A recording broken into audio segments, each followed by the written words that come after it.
YouTube! Another Casey Cup. Well-performing top-tier deck, actually, yeah.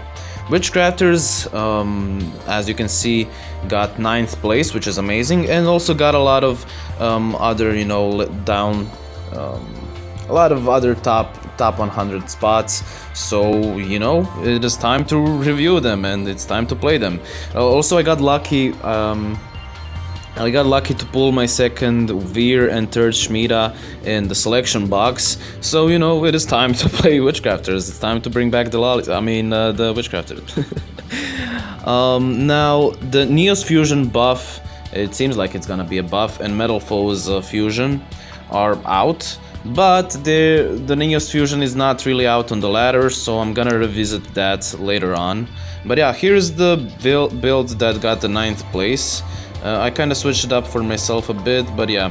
Why is it so good? It has pretty nice matchups against a lot of decks that were top tier, especially decks like Ritual Beasts and Phantom Knights, I would say, Magnets. I'd say it had a pretty good matchup, so it's a nice anti-meta pick, you could say. Of course, we gotta bring our boy, the Lolly enthusiast, the specialist, Joey Wheeler. Okay.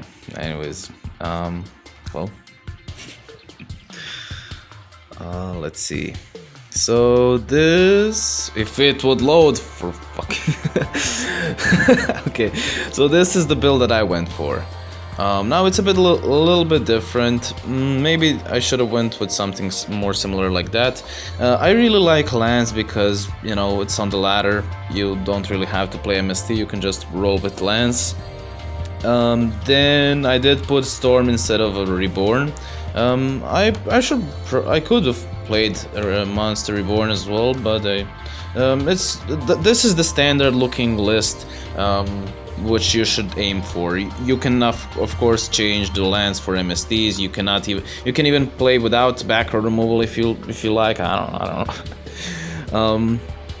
But yeah, this is the standard deck. The skill is Grit because it can help you survive, and once you're able to set up the board, you basically just win. You're able to control the board against every single deck after you're able to set up the board. So yeah, pretty nice deck. I think it's pretty nice for the ladder. You can have a lot of fun with it, especially if you're like me, if you enjoy control decks. So yeah, the ratios are standard. As you can see, double Madame Veer is kind of needed, and as you can see, the deck is pretty free to play. These are all the cards from the same box. The Witchcrafter cards are all from the same box. Storm is free. Now of course Lance is not from the same box, but you can play without Lance. And yeah, you would want to play triple Shmita. You can play if you don't have triple Shmita, you can play without triple Shmita. You can add one more Jenny, oh, Jenny, okay. And yeah, this is how it looks like, how the deck looks like. You can make it more free to play for yourself, but yeah. Now here's the extra deck. The only monster we really summoned is Heliopolis, which I would say is kinda needed for the deck. Besides that, pretty much we didn't summon any of our other monsters, so yeah, you don't have to play the extra deck at all. But it's pretty nice to have Heliopolis and maybe Malevolent Sin. So yeah, that's the deck list. Pretty standard, nothing special. I'm gonna show you, of course, when Neos is free, the Neos build, and hopefully I get some Metal Foes Fusion so I can pack that as well. And yeah, that's the deck list. It is now time to duel. So I played 10 duels on the ladder.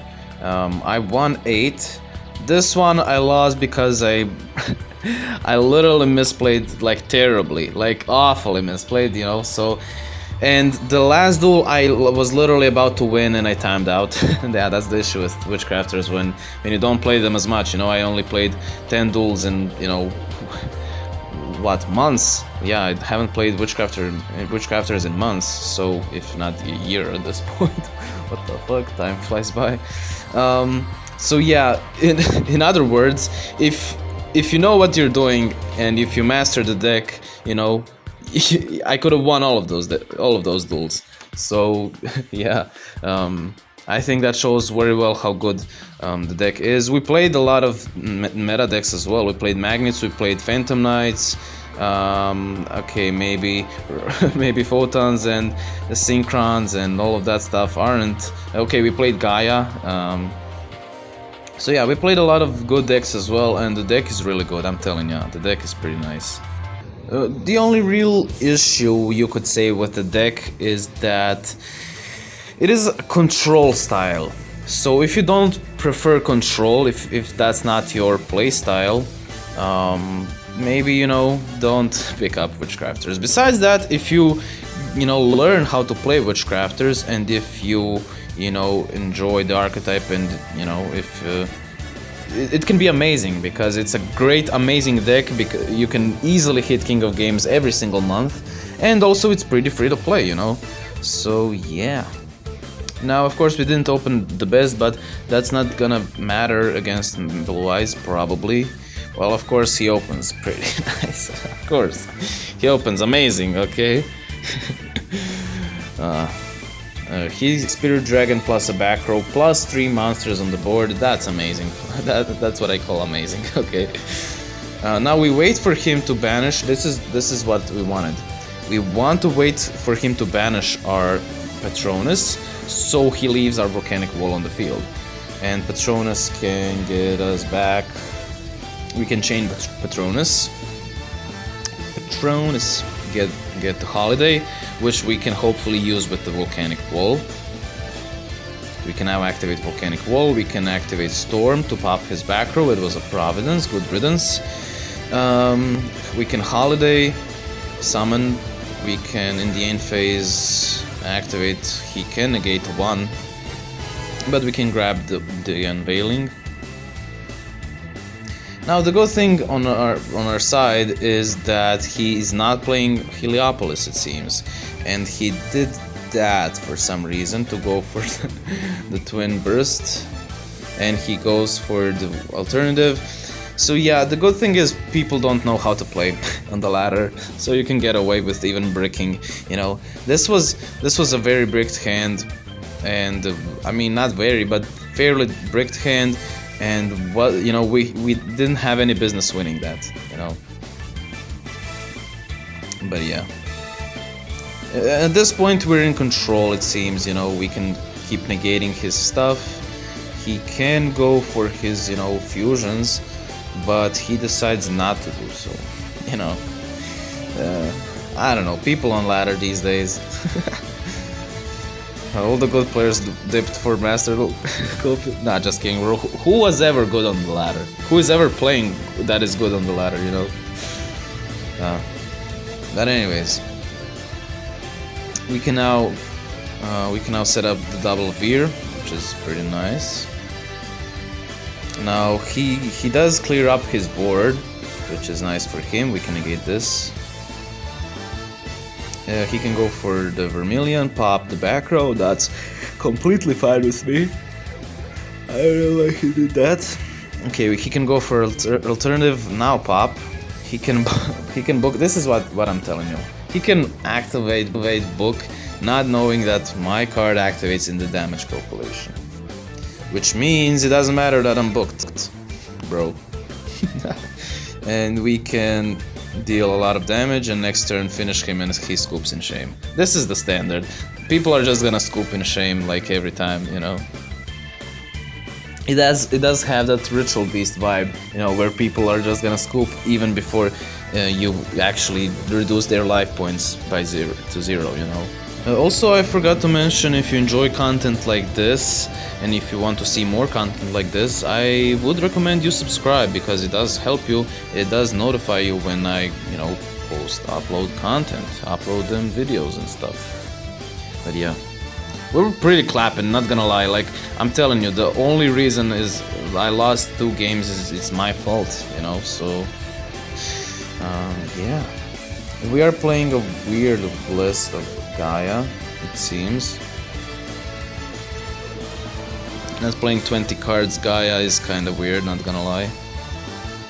He can go for the fusion and back row, so it doesn't matter that he's playing 20 more than 20 cards if he's just gonna open perfectly, you know. It doesn't matter. He can pop, which means his back row is safe, but we can still go for Veer.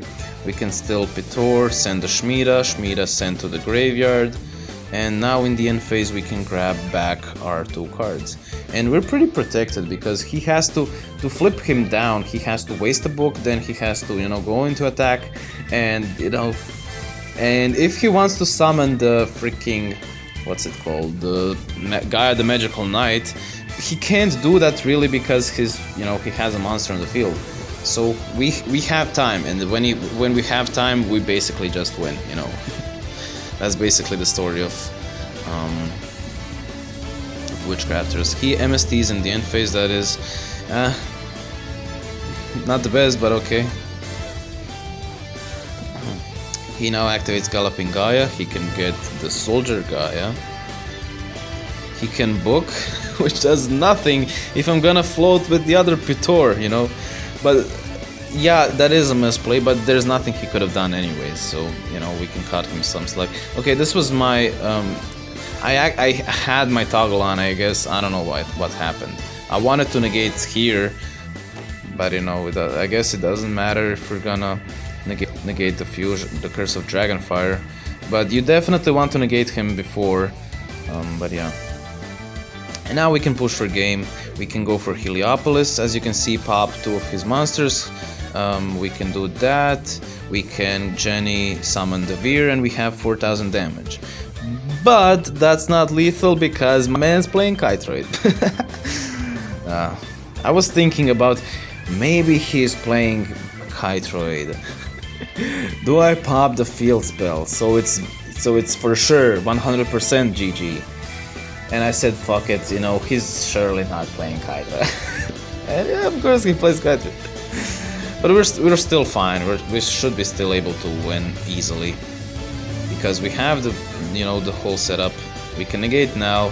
He attacks. We can get with our trap from the graveyard, our banished traps, and that's like 1,000,000 damage. That's like infinite damage. And he scoops in shame. Yeah, the classic not reading plus scooping in shame. Nice. So yeah, as you can see, this is what Witchcrafters try to do. They try to set up the board with Veer, controlling the board Veer, negating once per turn, and then you try to build resources as fast as possible. You have to find the balance, of course. You don't want to stall, but you don't also want to blindly, you know, go in with Heliopolis. There has to be a balance, and you have to kind of get the feeling when to push and when to, you know, build resources. Because you're probably not gonna be able to do both in the same turn, build resources and push. You want to be able to, you know, do both effectively. Now he retapped deck a spell, which is amazing, because now we can go for the Veer. We can also send the Shmita. He has a Skullmeister in hand. Kinda weird champ, but okay, bro. He can activate the Wild Wind, search for the Crimson Resonator. Crimson Resonator, Matuna monster. Okay. He can gain a shit ton of life points. He can go for the thick ass non-destructible. Cannot be destroyed. Yeah, non-destructible thick ass dude. And searches for the Skullmeister. How will we ever deal with that, you may ask? Well, first of all, we can negate. Second of all, with the Chonus, we can keep reshuffling our resources, grab the Holiday, and boost our defense. And he scoops. This is what I'm telling you. Because most decks, after you set up, they know they are dead. You know. At least this dude doesn't waste his time. You know. The dude before said like, "Nah, I'ma try. Maybe you have the complete control over the field." But I'ma still keep trying, you know. Like at least this dude saves his time, because even though he's at 10,000 life points or whatever, and he has that indestructible dude, at some point we're gonna have enough resources to, you know, to win, to just win. Okay, Bandit Keith. What the fuck? What the fuck? What the fuck is Bandit Keith playing? Probably a random character, you know. Probably not. Okay, life point boost alpha. Really, bro? Really, bro? Let's see. Okay, yeah, makes sense. Random Lightsworns on the ladder. Makes complete sense. At least he's playing a spicy version, you know, Fusion Parasite and the Marauding Captain with the freaking Dark Cavalry Turbo. Good thing is we do not care about that at all. We do not care whatsoever.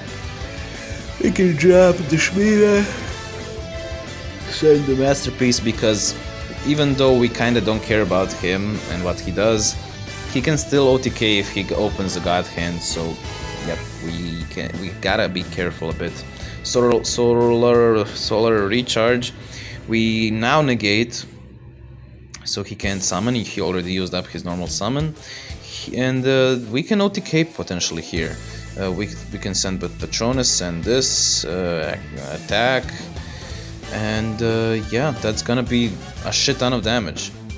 Now we activate here. We activate here to negate. Why? Because we can have a spell in the graveyard too. This is a play that maybe many people wouldn't see. Is that this is not lethal. This is 3k, 4k, so he's left at 300 life points.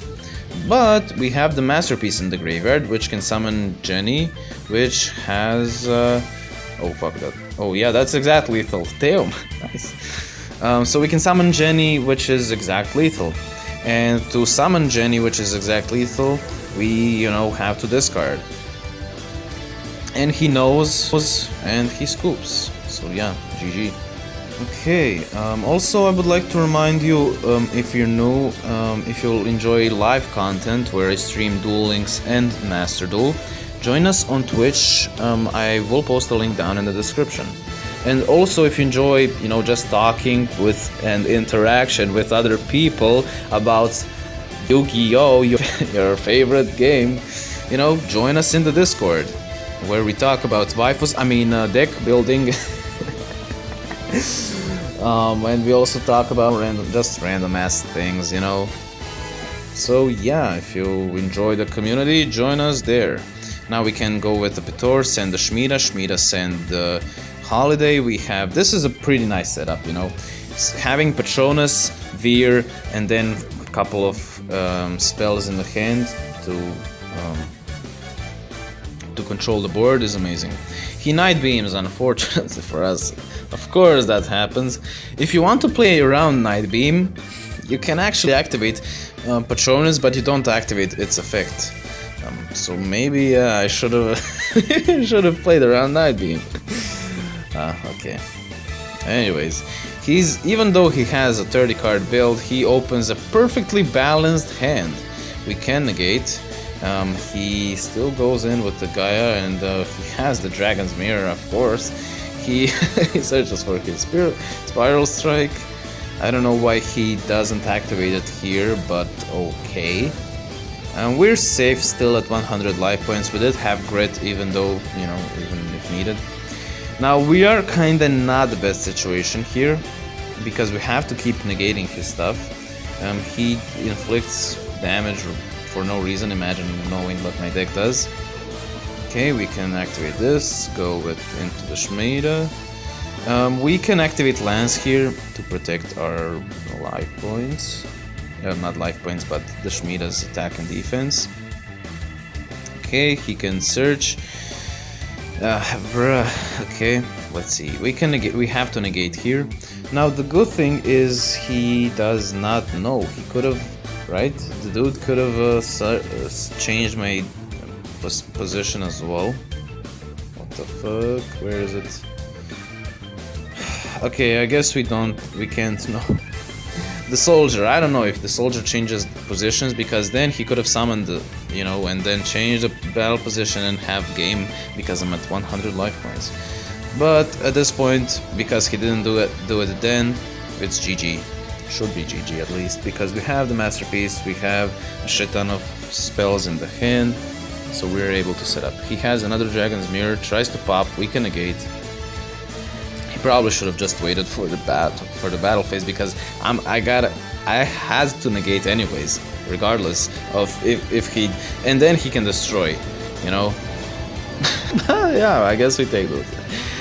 It wouldn't matter it wouldn't matter in the end because we had the masterpiece in the graveyard, but still, yeah. And yeah, that's gonna be it. Hopefully you enjoyed the video. It was very fun for me to play the deck. I should play the deck more. I'm probably gonna be playing Witchcrafters more, especially because the Neos build looks pretty fun and the Metal Foes Fusion looks pretty fun to play.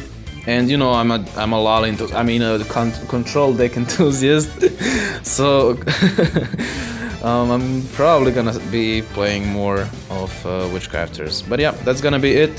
See you in the next video. Bye.